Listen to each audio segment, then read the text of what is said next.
2. 1, 2, 3, 4.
Welcome back to Music with Ryan. Thanks for joining me. It's Rhythm Month here at MWR, and this is the 6th installment I have for lessons all about improving your rhythm playing. And as you just saw and heard, I did a David Rawlings style or David Rawlings inspired arrangement of a chord progression in the key of G. And I did it 3 times through, and I had a bunch of different stuff, and I've been really listening to David's playing. If you don't know who he is, you certainly need to listen to him. He plays with Jillian Welch, and he does a lot of producing, and he is just a very fine musician all around. And he does some very unique things when he's playing rhythm, some very cool things. I almost like lighthearted, fun things, and some chromatic and dissonant things, and he makes it all work. And so I wanted to kind of feature some of his style of playing, or try my best to get across his style of playing. So as you saw there, I had a thing, progression to key of G, and I did it 3 times through, and we did a bunch of different things, the kind of licks in between phrases, different walks and runs, playing G chords up in here, kind of cross-picking certain things, different shapes.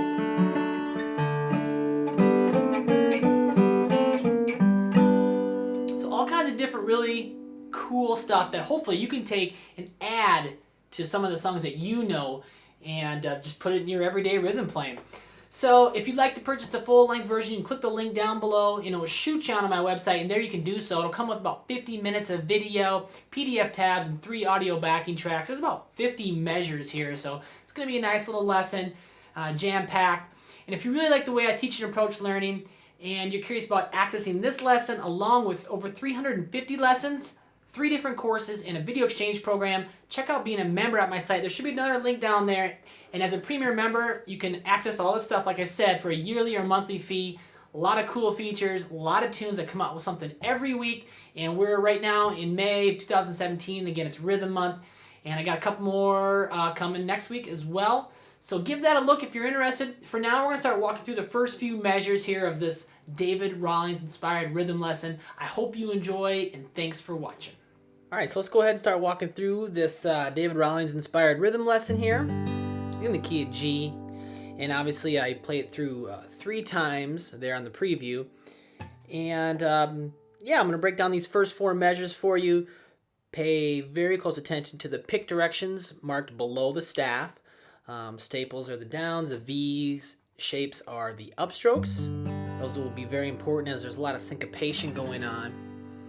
And any markings above the staff will be left-hand fingerings. So let's go ahead and real quick, you'll notice that I'm playing G mostly like this. Okay, using my 3rd finger on the low string and my pinky on the high string. And I won't be doing it too much like with this full G. I'm doing this on purpose where I want that open B string to ring. Okay, so they're subtly different, but they are different, and I want to do this G. Here's the first 4 measures for you. So 1, 2, 3, 4.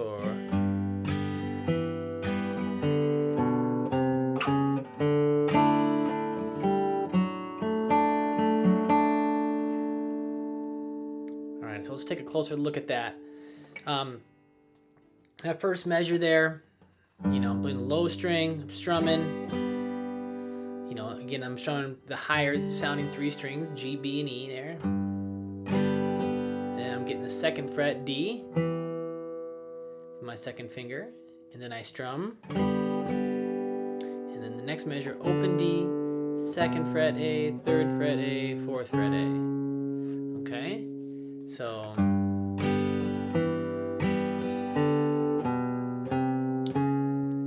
you can use 1, 2, 3 here in your left hand, or you can do 1, and you can slide up with your 2nd finger, however you'd like. And actually, I was using 2, 3, 4 there. Several different ways you can finger that little passage. And those are all quarter notes, so all downstrokes there. And then get on the next measure.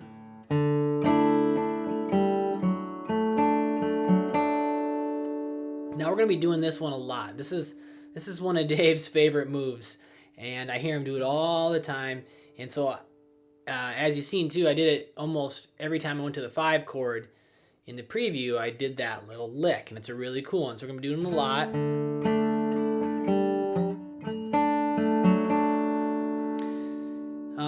And also too, if notice I have marked there on the staff that high E is open. I'm not fingering that high E on the 2nd fret, okay?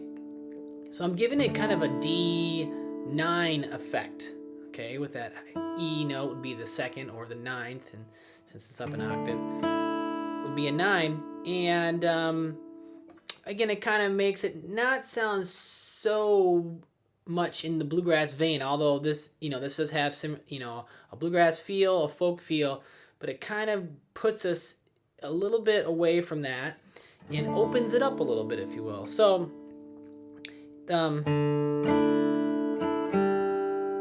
so we have a tied rhythm in there too. We got to watch out for that. So 1, 2, 3, and 4. Down, down, up, down. And that last downstroke is going to be on an open G string.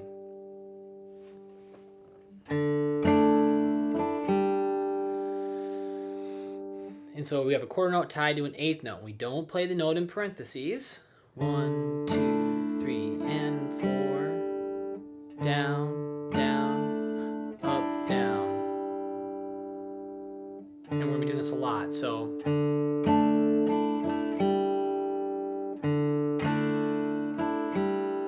Got to be really delicate in the right hand. 1, 2, 3, and 4. And then we're going to catch the next measure, the 4th fret on the D. Then we're going to cross pick. So we're kind of implying like a D/F sharp here. Putting the 3rd in the bass a little bit. 1,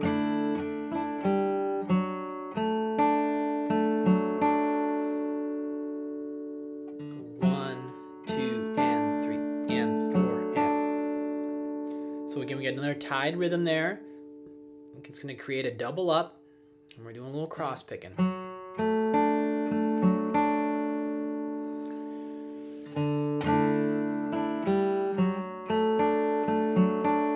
we're going to be doing those 2 measures as a phrase all throughout this lesson. So once you get it, you'll be able to, you'll have a lot of the lesson, right? You'll have it, have some of that down.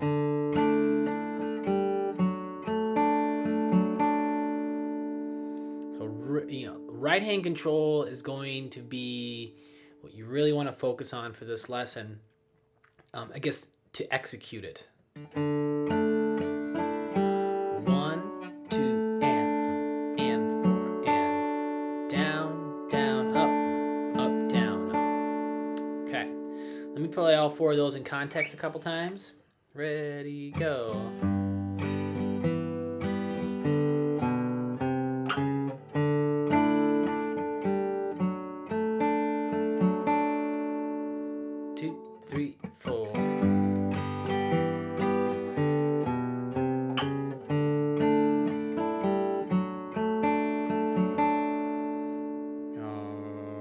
And if you catch that 4th fret note with the 3rd finger, it works too, by the way. Well, as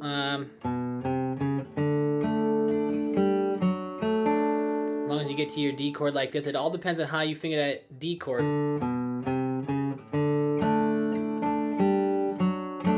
Okay, if you finger with 1 and 3, kind of like you normally would, then you gotta use your pinky. If you use 1 and 2, then you can use your third finger, and it actually might be a little bit easier. And that's the thing I noticed about trying to copy some of these licks that Dave does. Some of the fingerings, it was tricky and not always quote unquote technique right or traditional, so to speak. Like, kind of does some things that you know, very experienced players would only do. So some of the fingerings can just be, well, tricky, I guess, or hard. But either your pinky or your third finger. All right, last time. 1, 2, 3, 4.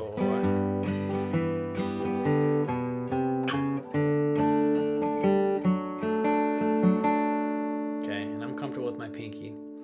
Next few measures, I keep going on.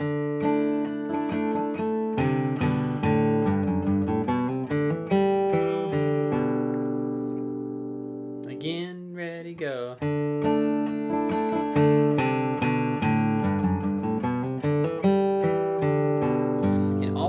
Getting back to this G shape, I notice, you know, I play G a lot like this, but I don't want that G5 sound here. I do want that open B string. I want to go to this style of a G chord, so always be setting yourself up when we're going from D back to G, being ready to finger your G chord like this to execute the arrangement and to give it that sound. It matters having that open B string in there. So measure 5 is just a strum pattern over the D chord. 1, 2, 3, and 4, and we're going to be doing that pattern a lot, and that's a really common pattern. Again, there's a tie in there. 1, 2, 3, and 4, and then we're going to walk down to the G. I'm going to do some double stops here to kind of thicken it up. So D and G, both open, and then 3rd fret A and open D, which is little dissonant, and then 2nd A and open D, which works, open A and open D. Okay, so it's gonna be again, I'm trying to fatten that lick up a little bit. Nice pick control. And then the next measure, I got kind of like a G run here, but again, it's kind of David Rawlings' way. He likes to kind of make it more of, instead of using some minor notes, well, I should say pentatonic, major pentatonic and minor pentatonic notes. He kind of likes to do just like straight major, G major sounding stuff. And that's all very G major-ish stuff. So 3, 2, 3, and open A, and then 2, 3 hammer on the A, open D, 2nd fret D. And the next measure is pretty easy, just quarter notes, open G, 2nd fret D, open D, 2nd fret A. Then that's major pentatonic right there. And almost kind of an arpeggio type of thing.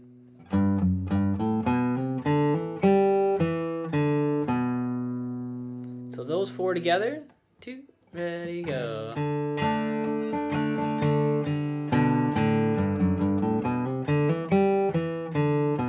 Do that one more time. I didn't get my walk as clean as I'd like. 2, 3, 4.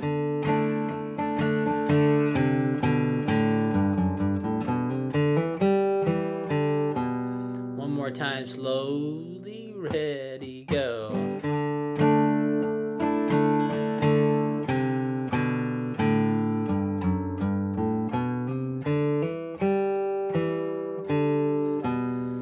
All right, so there's the first 8 bars. Let's move forward.